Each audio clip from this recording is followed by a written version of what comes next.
Então, bem-vindo para sejam todos bem-vindos, né? Vamos falar de Mishpatim hoje, para achar de que vem depois dos Aseret Dibrot, né? Vem depois dos 10 mandamentos. E é logo a primeira paraxá, né? E tem uma coisa que sempre me chama muita atenção, é como que as paraxot começam, né? O Abraão, pro pessoal que não é daqui de Brasília, né? O Abraão, no final de semana, citou essa ideia no comentário dele, na drachá dele do Kabbalat Shabbat, comentou essa ideia sobre sobre essa história de como que as primeiras palavras tem muito a ver com a Paraxá, né? E sendo a Paraxá que vem logo depois da Paraxá Yitro, que é a Paraxá dos 10 Mandamentos, é legal a gente perceber como o que vem logo em seguida, tá? O que vem logo depois da Paraxá dos 10 Mandamentos. O que a gente espera, né? Se eu fosse perguntar pra vocês assim, o que você acha que vai vir logo depois dos 10 Mandamentos, né? A gente espera uma coisa importante, né? Não vai ser qualquer coisa, né? Óbvio que não dá pra manter esse nível de importância até o final, vamos dizer assim, mas a gente espera que a coisa que vem em seguida seja bastante importante. Mas o que vem no começo da Parashá Mishpatim, que é uma Parashá de leis, é uma Parashá de regras, né? E a gente começa justamente com essas regras das leis monetárias. Só que a primeira que vem é justamente o que está aí no número 1, tá? No começo da Parashá diz o seguinte: eu não botei tudo, só botei alguns passuquim porque o que interessa pra gente é o começo e a partezinha final. Essas são as leis que por a gente deles, né? Vai leha mishpatim asher tassim lefanerem. Então, essas são as leis. Mishpatim são essas leis. Quando comprares um escravo, um servo hebreu, ele servirá 6 anos e no sétimo ano será livre de graça. Aí depois, um pouco mais pra frente, ele vai continuar essa regra dizendo: e se disser o escravo, eu amei meu senhor, minha mulher e meus filhos, não sairei livre. E fará chegar seu senhor aos juízes, e o fará chegar à porta ou ao umbral, e furará o senhor sua orelha com sovela e o servirá para sempre. Tá.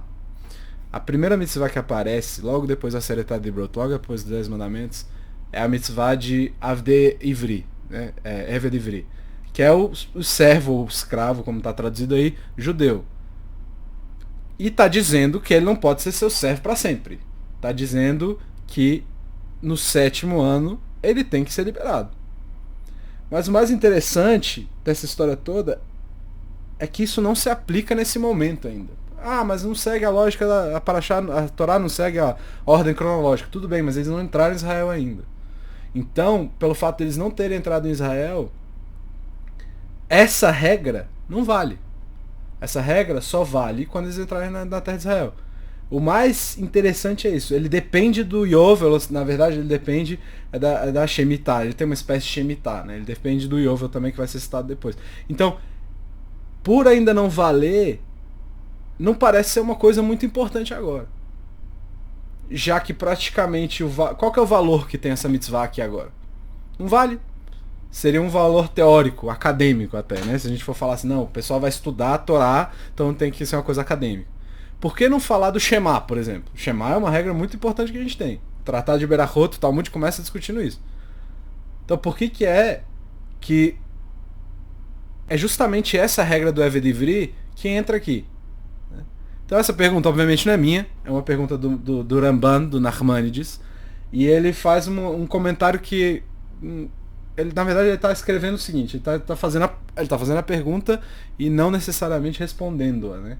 No número 2 ele diz o seguinte: e Hashem usou como primeira lei monetária o tópico do servo judeu, pois na libertação do servo no 7º ano há uma lembrança do Yetziat Mitzrayim, tem uma lembrança da saída do Egito, que é mencionado no primeiro mandamento.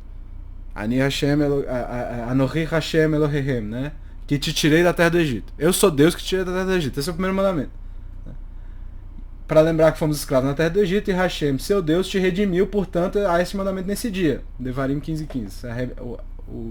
A lembrança, né? Devarim, a recapitulação.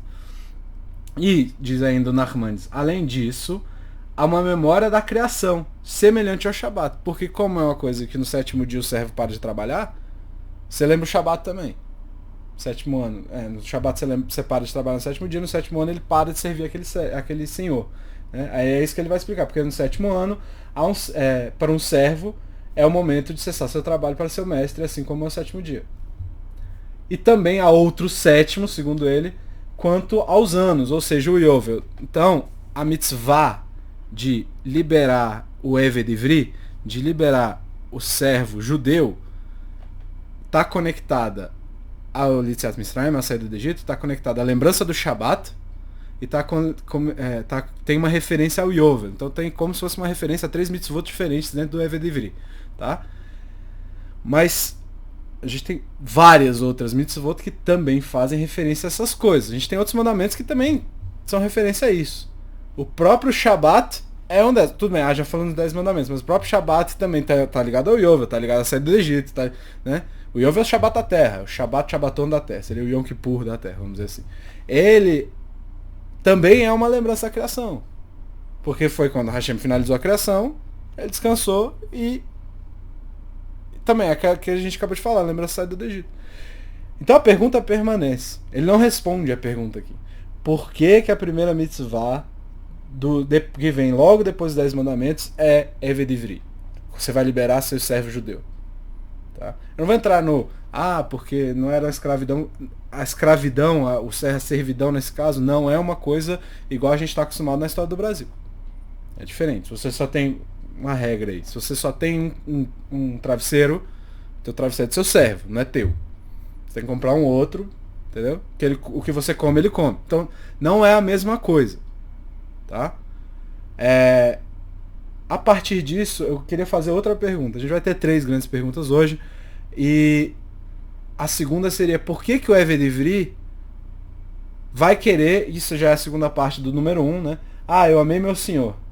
Por que ele vai querer permanecer? E, mais ainda, por que essa permanência gera a orelha furada? Furar a orelha da pessoa, né? O que isso tem a ver?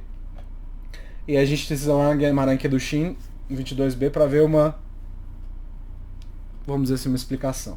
Rabbi Yochanan ben Zakkai explicava esse verso como uma joia. Quer dizer que ele explicava de uma forma muito bonita, né?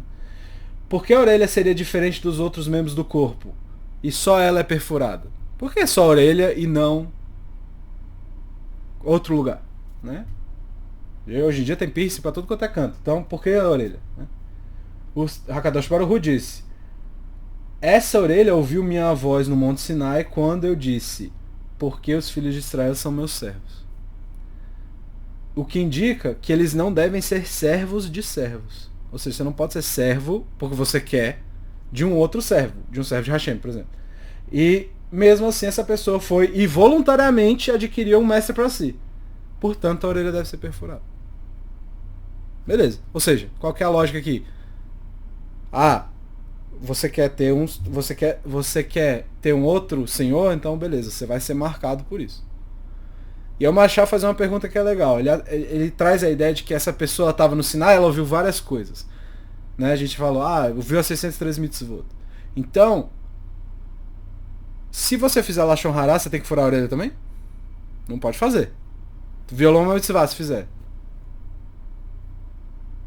Então por que todas as mitzvot da Torá, se você for, não existe outra mitzvah da Torá que se for descumprida, ou se você fizer a coisa errada, por exemplo, você vai lá e tem que furar a tua orelha. Qual é a lógica disso? Por que só essa é passível do furo da orelha? Qual é uma punição, sei lá, ou faz parte da mitzvah, ou de deixar a mitzvah pra lá? Por que só essa? Né? Quase cai o negócio aqui. A verdade aqui é o quê? Que essa coisa que está sendo dita aqui no final, nenhuma mitzvah é. Então a gente tem um problema. Não é uma verá, não é... Decidir servir o mestre não é nem mitzvah nem haverá. Não é nem a transgressão e nem o mandamento. Isso é o que a gente chama de Hashkafá, né? O ensinamento que diz que você não deve ser servo de mais ninguém, só de Hashem. Tá? Mas a gente tem centenas dessas dentro da Torá, milhares até. E aí volta a pergunta: por que só essa tem essa punição? Sendo que a maioria das mitzvot não tem nenhuma punição sequer, vamos dizer assim. Óbvio assim, de cara. Então essa é a segunda pergunta. Por que fazer o furo na orelha? Qual é do furo da orelha? Tá? Terceira pergunta. Também vem dessa parte que a gente acabou de ler. Faz chegar aos seus juízes e fará chegar à porta ou ao umbral, lá no número 1 de novo. E furará o seu... Por que no batente da porta? Por que tu faz isso no portalzinho, né? Onde a gente pode mesmo usar? Vamos continuar aqui, é do Shin, número 3. Número 4, quer dizer, desculpa. Aqui é do Shin 22b, continua. E Rabi Shimon bar Rabi Yehuda Hanassi explicou: porque as portas e portais são diferentes de todos os outros objetos da casa, ele pergunta. Tá? E nelas são feitos os furos na orelha. Hakadosh Baruch Hu disse: as portas e portais foram testemunhas no Egito. Quando passei sobre as casas onde havia judeus, e disse: porque os filhos de Israel são meus servos, e eles não devem ser servos de servos. E eu os redimi naquele momento da escravidão para a liberdade. E ainda assim, esse homem foi adquirir um mestre para si. Portanto, ele será perfurado diante das testemunhas, já que ignorou a vontade de Deus. Pesada, assim, a descrição um pouco mais complicada aqui, né? Mas tem um problema aqui. Essas coisas foram testemunha, como é que funciona isso? E a partir disso tem uma caixa que é importante aqui. Hashem não falou isso no momento que ele passa por cima das casas. Essa frase é um passuque em Berrar, não é uma paraxá que não tem nada a ver. Então a Gemara está falando pra gente assim, não, a gente tem uma tradição que Hashem disse isso, e não é isso que está escrito, pelo menos até agora. Ou, né, a gente está aprendendo uma coisa nova que não é tão comum, né? Beleza. Onde é que está esse passo? Que vai criar 25:55, número 5 aí. Porque os filhos de Israel são meus servos são eles, aos quais tirei da terra do Egito, eu sou Hashem, vosso Deus. Tá? A gente está falando de mitzvot. Aqui é interessante lembrar disso. A gente está falando de mitzvot que são relativos à terra de Israel. Hashem não falou isso em Pesach, quando passou por cima das casas. Por que a Gemara está falando isso? Ele disse isso 2 vezes e não está no Rumash? Como assim? Né? A gente tem uma coisa que é importante dentro de um livro que é pouco falado, mas que é muito importante, é um livro antigo pra caramba, né? Que é no Sefer, você já deve ter ouvido falar, Sefer Irmiarro, né? Que é o livro de Jeremias, eu acho que é em português, né? E é uma das poucas vezes nas quais Neviim acabam dando informações pra gente de coisas que aconteceram na Torá, mas no próprio relato da Torá sobre a história não aparece informação. E, por exemplo, lá a Victor Miller, ele é muito forte nessas situações, ele trabalha muito com essa história.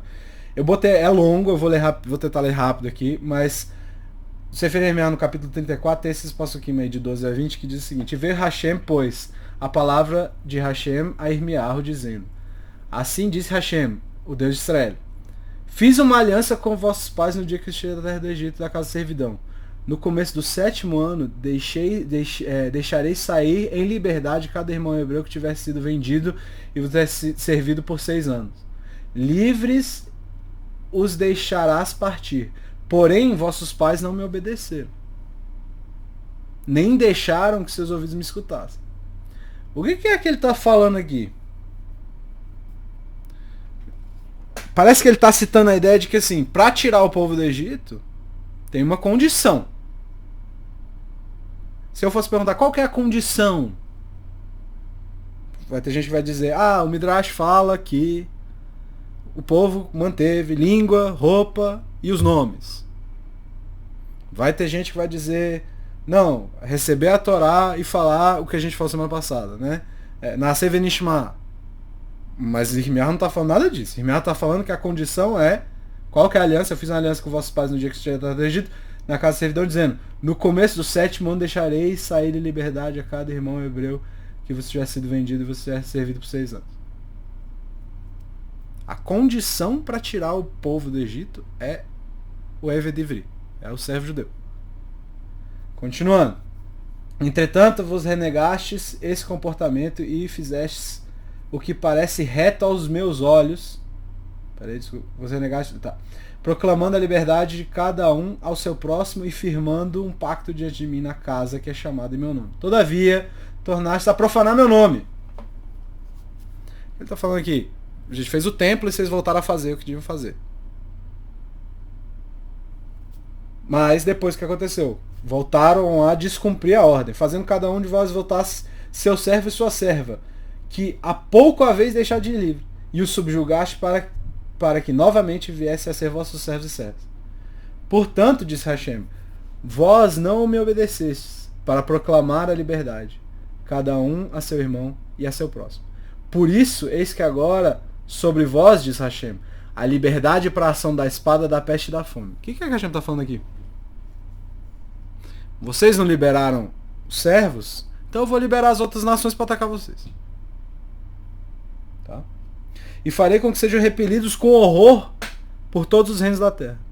Entregarei a seus inimigos os homens que transgrediram minha aliança e não cumpriram as palavras desse pacto. A aliança a qual ele está citando, não é Brit Milá, não é nada. Ele está falando dessa história que acabou de acontecer. Qual que é a regra? É Vedivri, não, você tem que libertar as pessoas no 7º ano. E vocês não fizeram.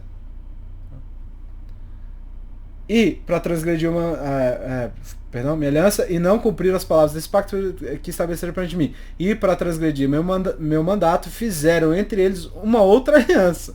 Segundo o rito pelo qual cortava-se em 2 partes o bezerro e passava-se entre 2 metades.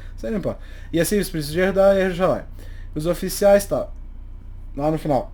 Pois eis de entregá-los nas mãos dos seus inimigos e nas mãos que procuraram tirar da vida. E os seus cadáveres servirão de pasto para as aves do céu e para os animais da terra. Não é a profecia mais legal, né? Mas quando que foi isso? Na época do primeiro templo. Ele está explicando aqui a primeira galuta. Por que que aconteceu a primeira galuta? Primeira galuta aconteceu porque primeiro exílio aconteceu porque vocês não cumpriram o contrato. Vocês não cumpriram o que foi acordado. Vocês não libertaram o servo judeu. E agora vai ter um outro exílio por causa disso. E é interessante pensar o quê? O povo está saindo do Egito. Vamos realizar a situação. O povo acabou de sair. Hashem aparece, vamos dizer que foi no Yam Suf, né? Não sei exatamente quando é que foi. Mas aí Hashem diz assim, vocês a partir de agora vão ter que cumprir o que eu disser. Logicamente o nosso raciocínio vai ser, vamos ter que cumprir toda a Torá. O João falou um negócio interessante ontem que foi o Sefaradim disse, faça tudo que você pode para cumprir faça o possível para cumprir os mandamentos, diz o Sefaradim, os Askenazim faça o impossível para cumprir todos os mandamentos, né? Então a lógica que passa por trás da nossa cabeça nesse momento é, o que é que Hashem vai mandar fazer? Cumprir a Torá. Ou, sei lá, o Shabat, ou os 10 mandamentos. Né? Não? Não. O mandamento que Hashem está pedindo para o pessoal cumprir é, liberte os seus servos judeus no 7º ano.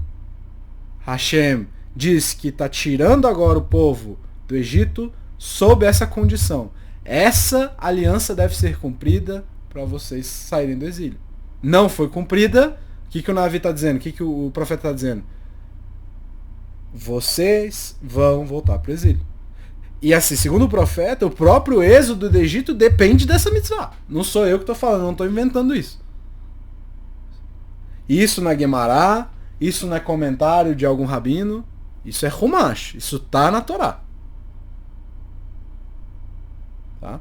Aí o Rabbi Chaim Shmuel Levitz, ele fala o quê? Ele fala, lá no Sichot HaMussar, ele fala, de onde no Humash está dizendo que o povo deveria libertar os escravos? Tá? E tem um passuco. Tá? Vatsum Bene Israel, você vai libertar o povo de Israel. E isso é um comentário do Yerushalmi. Chamou 6.13. Eu não botei aí porque não precisa. Mas enfim. Por que Hashem diz que o acordo é eu tô te libertando para que você liberte os seus escravos? Então, por você não ter feito isso, você vai pagar a luta de novo.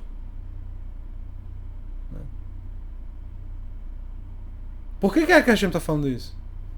Por que essa mitzvah? Qual que é a lógica? Qual que é a força dessa mitzvah de fato? Isso aconteceu porque eles foram ordenados, a galuta acontece porque eles foram ordenados e não obedeceram. A gente precisa de várias explicações, diz o Rav Haim, para isso. Hashem vai ordenar a libertação dos escravos no Sinai de qualquer forma, não vai? Faz parte da Torá isso. Esse mandamento vai existir.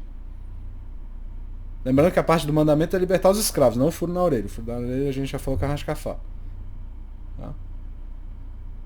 Então, a mitzvah é: vocês vão libertar os escravos.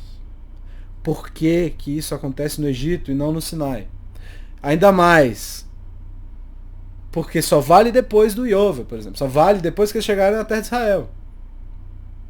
Fica parecendo que essa mitzvah é uma das mais importantes da Torá. É o que gera o acordo entre Hashem e Israel na saída do Egito. É a primeira mitzvah dada depois dos primeiros mandamentos. Tudo isso fica colocando ela numa situação de que, se você não está prestando atenção nisso, a gente tem um problema muito sério. Ah, mas isso não acontece hoje, tá tudo certo. Calma. Calma. Então, a primeira mitzvah que aparece, a razão para Galuto do primeiro templo, que à volta, todos os comentaristas, inclusive, onde está escrito que volta a construção do segundo templo, não foi a mesma alegria, não foi a mesma coisa. As pessoas que viram o primeiro templo e viram o segundo não tiveram a mesma alegria, não era a mesma coisa. Então essa mitzvah, ela parece fundamental, tanto para a saída do Egito, quanto para a manutenção do povo na terra de Israel. Tá? Por que ela é tão fundamental? Vamos voltar para o buraco na orelha e tentar resolver as perguntas aos poucos. Tosafot, a gente sabe... Tosafot comenta a ideia da palavra, né? Se a gente voltar lá no número 1, a palavra é essa antepenúltima palavra... Minha luz está caindo o tempo inteiro aqui hoje. A antepenúltima palavra do último passuco lá no número 1, que é Bema Martzea, tá?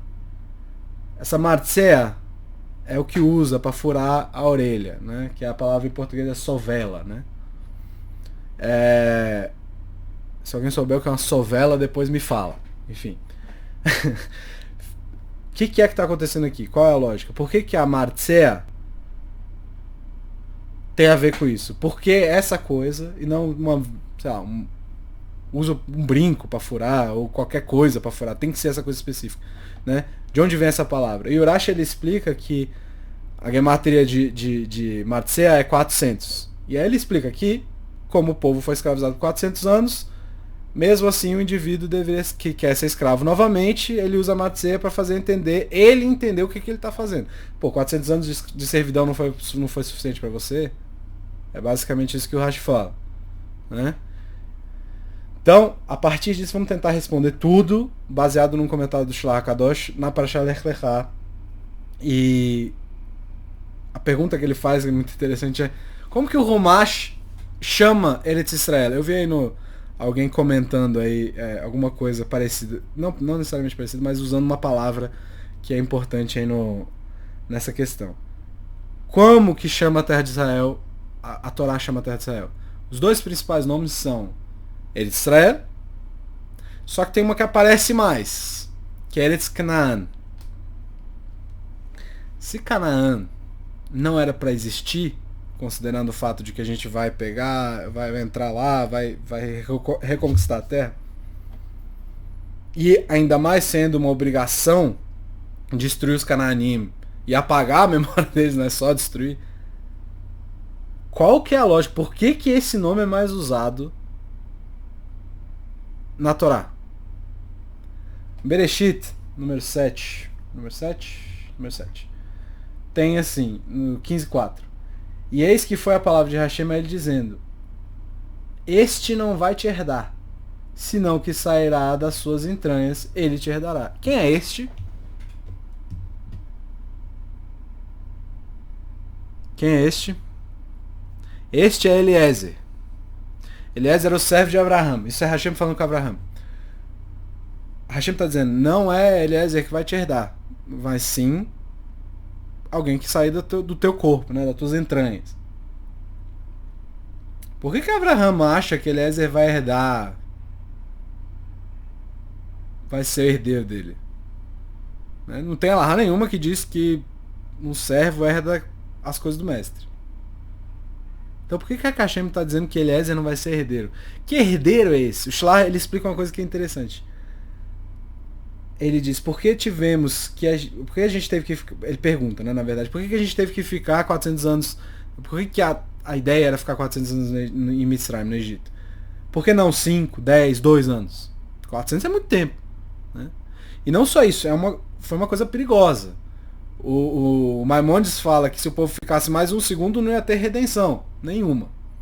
O Arizal vai adiante e diz que o povo caiu até o 40º nível de Tumá, 49º, desculpa, nível 49 de Tumá, e se chegasse nos 50 não tinha mais volta. E a mentalidade de escravidão neles era tão forte que para redimir o povo, meio que Moshe teve que ser criado fora daquele ambiente de escravidão. Qual é o motivo para esses 400 anos? E aí o Shlar fala uma coisa que é razoavelmente difícil de engolir.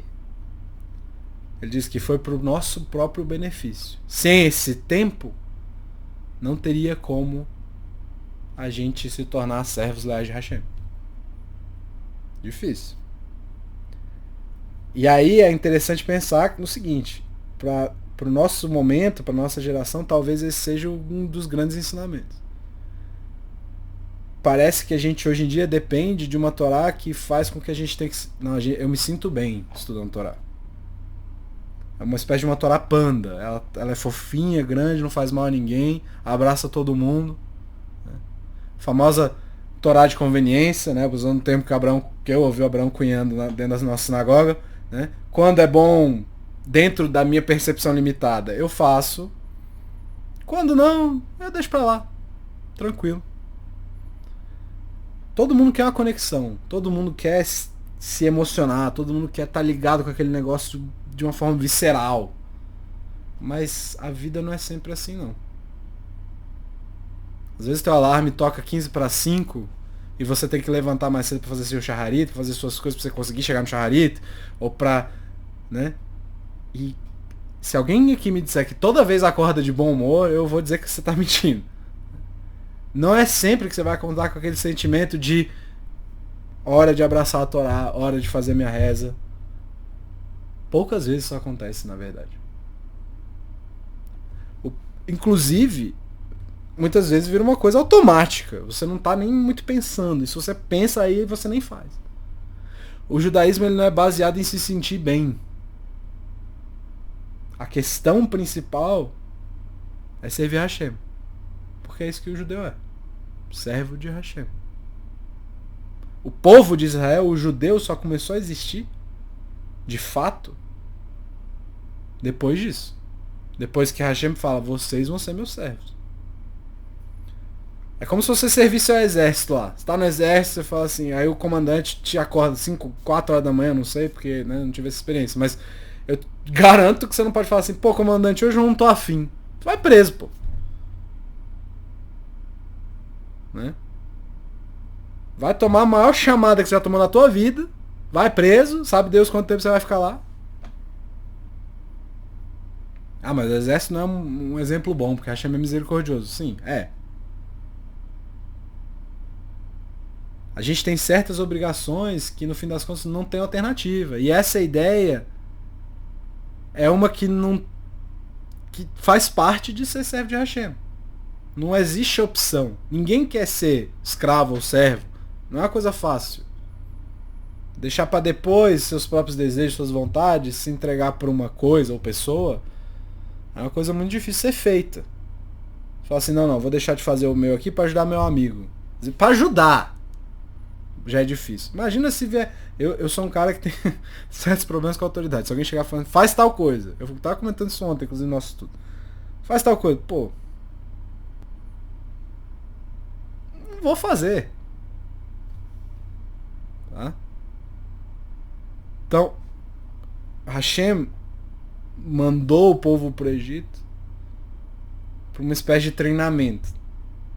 Não foi um negócio legal, vamos dizer assim. Queda espiritual faz parte do treinamento, para que a gente chegue a um ponto, num elemento básico de ser um ser humano, de ser um servo, na verdade. Depois que aprende isso, Hashem faz, beleza, agora que vocês entendem a parte básica, vocês vão deixar de ser Avdei Paró, vão deixar de ser servos do faraó, para ser Avdei Hashem. E aí é mais tranquilo. O faraó é um ser humano. Depois, a gente vai lidar com quem você vai servir e como servir. Mesmo que você não esteja afim de se conectar. É isso que você tem que fazer. Tem vezes que você tem obrigações, todo mundo aqui tá no trabalho. Pô, não tô afim de ir hoje. Você vai deixar de ir? Ah, mas eu não sou escravo do meu trabalho. Não, você pode mudar de trabalho. Mas se por uma coisa menor do que essa relação com o Hashem, você tem essa vontade, essa coisa de superar a sua própria vontade, por que não numa coisa maior? Hashem exige isso da gente. E por isso Avraham meio que acha que Eliezer vai ser herdeiro. Ah, o que tem a ver? Eliezer é um Eved. Eliezer é um servo. Então Eliezer não vai herdar as coisas físicas, vai herdar a essência da servidão. Avraham também é um servo. Só que o único servo eficiente, o servo que seria parecido com ele que ele conhece, é Eliezer. Para receber a Torá, o que Hashem fala? Vocês têm que ser Avdim, vocês têm que ser Eved. Vocês têm que ser servo. Avdut para quem? Para Hashem. Por isso que a Torá chama a terra de Israel de Eretz Canaan. Porque Eretz Canaan é uma terra de Eved Avadim. Uma terra de servos. Que só funciona quando o povo se relaciona com Hashem dessa forma, como servos. A gente não tem água, é meio deserto. Para crescer as coisas lá, precisa de bênção, precisa de chuva.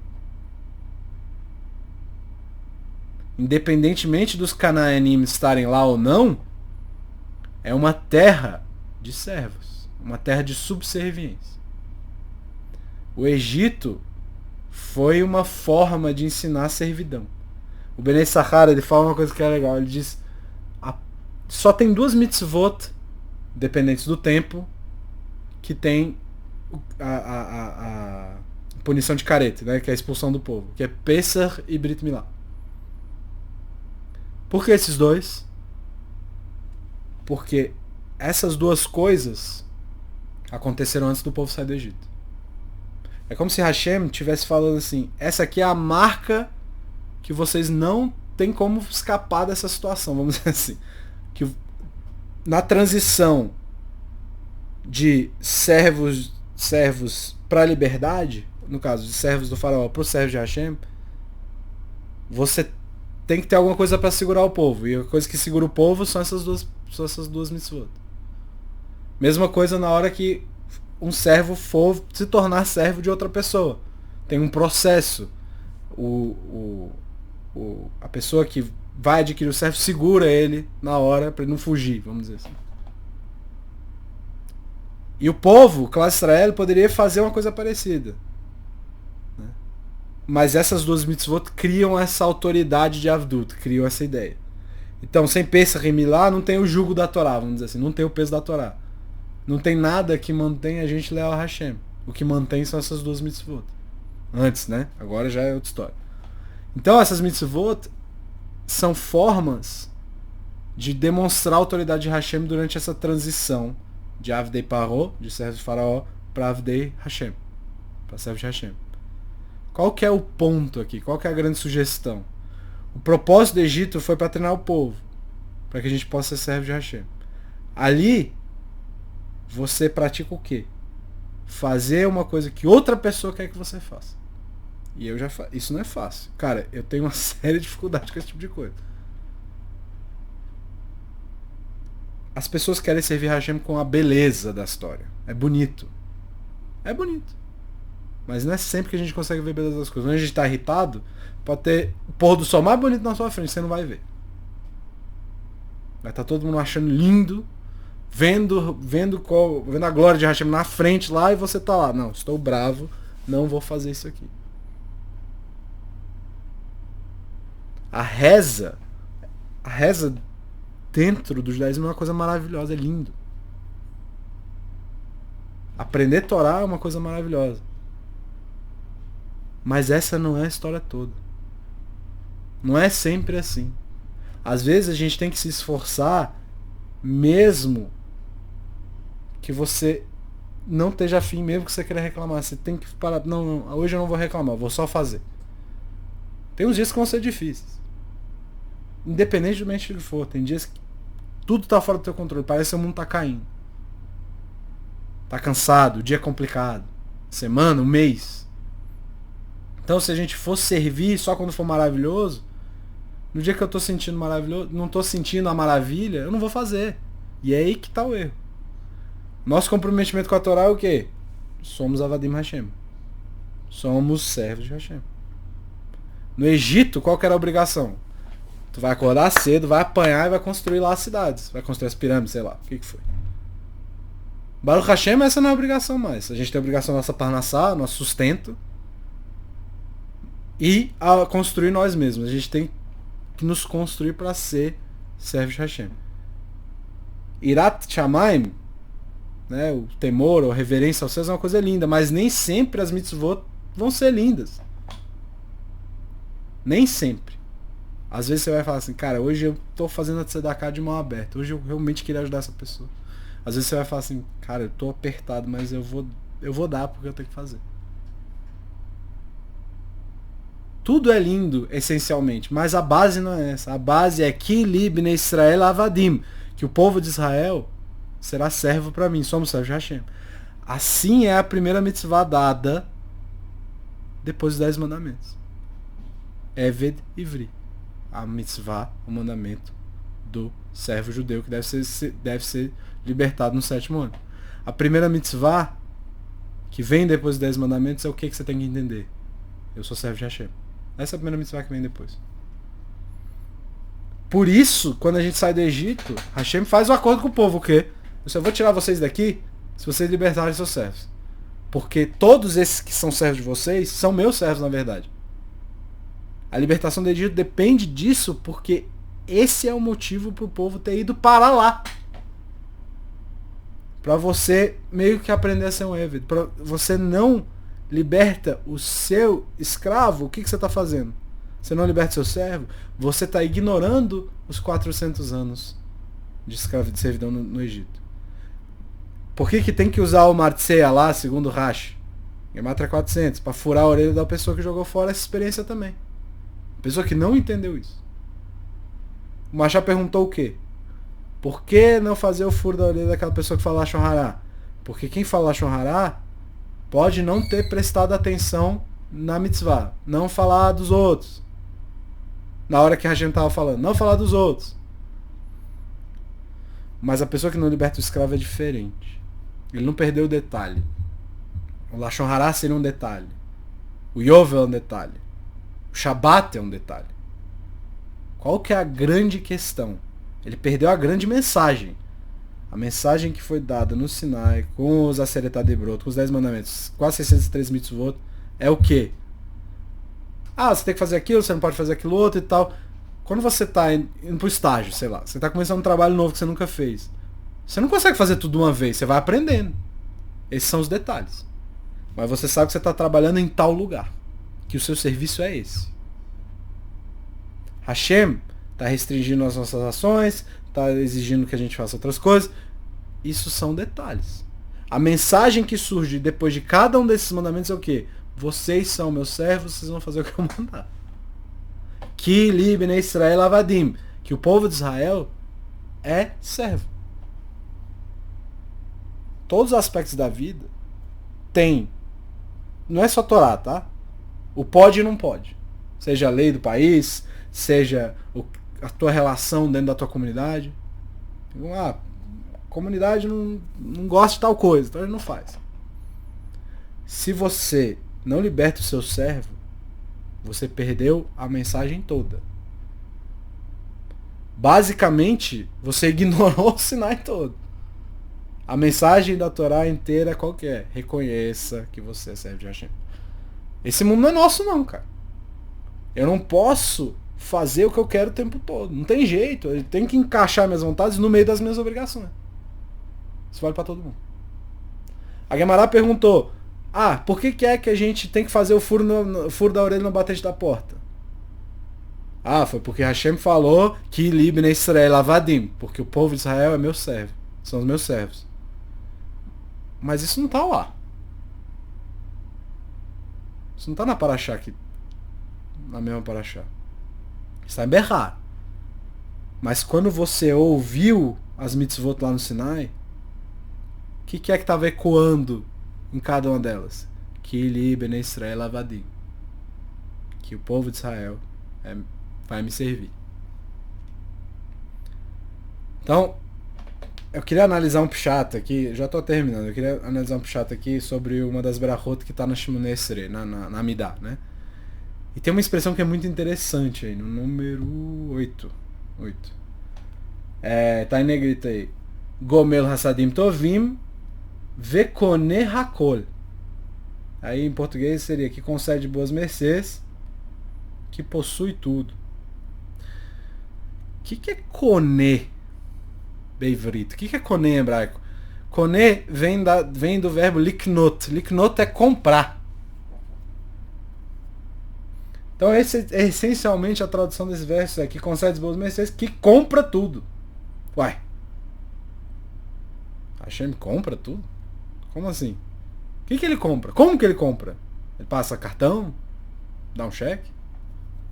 Rav Shimon Schwab faz essa pergunta sobre a parte na qual Yosef começa a implementar o plano lá no Egito, o plano econômico dele. Como que ele vai fazer os movimentos. A gente está sem comida, mas vocês têm dinheiro, paga. Beleza, agora vocês têm comida. A gente não tem mais dinheiro e não tem comida. Beleza, dá seus animais, agora vocês têm comida. A gente não tem mais nada. Então, vocês vão virar servos do faraó e a gente vai te dar comida. Olha a pergunta no 9. Eu botei, normalmente eu não coloco esse tipo de coisa, mas olha a pergunta que o Rav Shimon Schwab faz Bereshit 47. Pra que a gente precisa saber disso? Pra que... É uma pergunta justa, né? Pra que eu preciso saber disso? Pra sabermos como agir quando fomos reis de um país? Não parece muito lógico esse ensinamento. A Torá está ensinando algo fundamental, que podemos fazer quando alguém lhe dá algo que não tem... Ele está perguntando, o que eu posso fazer quando alguém lhe dá algo que eu não tenho condição alguma de retribuir? Nem com dinheiro, nem com posses. Não tem jeito de você retribuir aquilo que você recebeu. Como agradecer? A forma de demonstrar gratidão é se tornar um Eved, um servo, se subjugando ao outro. Se uma pessoa é cega, quanto ela pagaria para ver novamente? Se pudesse pagar, seria muito dinheiro. E se alguém não é capaz... Eu me perdi. E se a pessoa não pudesse ouvir, quanto ela pagaria para poder ouvir novamente? Muito dinheiro. E se alguém não é capaz de sair da cama, quanto ela pagaria para sair? Quantos desses benefícios Hashem nos dá todos os dias? Quanto dinheiro devemos para Hashem nesse contexto? É fácil reconhecer que não teríamos condição nenhuma de pagar Hakadosh Baruch Hu. Como que pagamos por tudo isso? Como somos agradecidos por tudo isso? Aprendemos na Parashá Vaigash que tudo que temos são nossos corpos. E com isso só podemos ser servos de Hashem. Ele está fazendo a comparação com o que Yosef fez. Não que ele seja um capataz ou um ditador. Nós pertencemos a ele, pois ele nos dá tudo com tanta bondade que a única forma de agradecer é sendo um bom servo. Esse é o mínimo que podemos fazer. Isso é ouvir Hashem. Se você não arrepiou agora, tá maluco. Hashem não passou em Pesach falando que Li Bnei Israel Avadim? Esse passuco está lá em Berrar. Qual que foi a pergunta? Se Hashem está punindo todas as casas dos egípcios, mas ele passa por cima das casas de Bnei Israel e não faz nada, qual é a mensagem que as pessoas deveriam ouvir a partir disso? Hashem está matando um monte de gente, mas está salvando a minha vida. Por quê? O que é que eu posso fazer para agradecer por isso? Qual é o resultado de aceitar a bondade que acabou de falar aqui na Brachá? Gomer Hassadim Tovim, que faz grandes bondades. Como é que eu aceito a Chesed? Como é que eu aceito a bondade de Hashem? Não precisamos ouvir palavras que são óbvias. A gente não precisa ouvir o que Li Bnei Israel Avadim.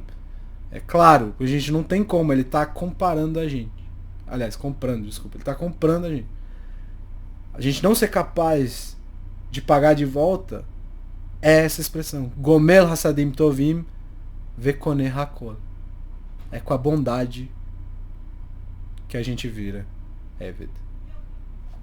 Então, levantar mais cedo para fazer Shacharit, não fazer Lashon Hará, é o mínimo. E por causa disso, a gente tem que entender que essa mitzvah, que é dada logo depois do Sinai, é para quê? Ensinar o nosso papel. Sim, a nossa geração não está no nível alto mais. Mas é importante tentar entender e internalizar esse ponto. É importante pra caramba se conectar com a Torá e achar tudo bonito. Eu não estou dizendo assim, não, vamos só fazer e pronto, acabou. Não. Muito pelo contrário. Se você for ver todos os estudos que estão lá que estão no YouTube, eu gosto da beleza da parada. Todo mundo gosta. Mas Hashem não está impondo a beleza. Não está impondo nada, na verdade. É uma coisa que a gente tem que impor nós mesmos. Porque é moralmente correto fazer isso com alguém que fez tanto por nós. É uma forma de Hakaratatov, de agradecimento. Hakaratatov é reconhecer o bem. Ou seja, você agradecer a ideia. E no fim, qual que é o propósito da Torá? É esse. O propósito da Torá como um todo é esse. O Ravi Shlomo Wolbe, que é o grande, para mim, uma grande referência, número 10, escreve na Leishur: gratidão é uma coisa que é intelectualmente agradável e uma ótima midá, uma característica maravilhosa. Aí eu pergunto, então por que a gente é tão ingrato? Porque na cabeça faz sentido ser grato. Bom, a pessoa fez uma coisa pra mim, eu quero ser grato a ela. Ele fala que tem duas razões pra isso. A primeira é, tudo vem por si mesmo e tudo vem pra mim por merecimento. É o pensamento da pessoa. Não, eu mereço tudo que eu tenho. A segunda razão é, quando eu recebo algo bom de alguém e reconheço isso como um bem que a pessoa me fez, eu fico em dívida com aquele que me fez o bem. E foi exatamente isso que o Rav Schwab falou ali em cima, no 9. Só que se você é capaz de reconhecer isso com os outros, por isso que eu vou ser sincero aqui, eu não gosto da palavra gratidão. A pessoa fala assim, gratidão. Não, fala obrigado, porque você é obrigado a reconhecer o bem que a pessoa te fez. A palavra gratidão não quer dizer a mesma coisa que a palavra obrigado. Mas é feio falar obrigado. Não, não é. É a palavra certa. E é isso que ele está falando. A palavra gratidão é absurdo você falar isso. Não, eu sou grato pela pessoa. Sim. Mas você não está reconhecendo da forma correta. E assim, é muito importante, no final das contas, eu botei o Modim e mais uma brachá dos... Olha o quanto que esse tema aparece dentro da Shemona Esrei, dentro da Amidah. O Modim é uma das partes finais, né? Reconhecemos humildemente, número 11, que tu, Hashem, é nosso Deus e Deus nossos pais, agora e para sempre, rochedo da nossa vida, escudo da nossa salvação, de geração em geração. Nós te agradecemos então nos louvores pela nossa vida que está em tuas mãos e a nossa alma que tu preservas. Pelos milagres que fizeste ante mim. Olha o tanto, Modim lista o que a gente está devendo.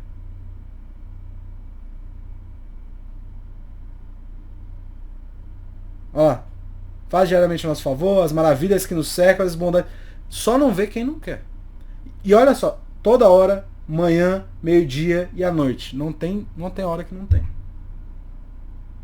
Hashem, Deus de bondade, tua misericórdia é infinita. As tuas graças não se esgotam nunca. Pô, brincadeira. Ó, uma das primeiras vezes. Que todos os seres vivos te rendam ação de graças. E que seja grande teu nome, verdadeiramente louvado e abençoado para todos sempre. Porque é bom, Deus, nossa salvação e nossa ajuda. Ó Deus de bondade. Bendito sejas tu, Hashem. Porque bondade é teu nome.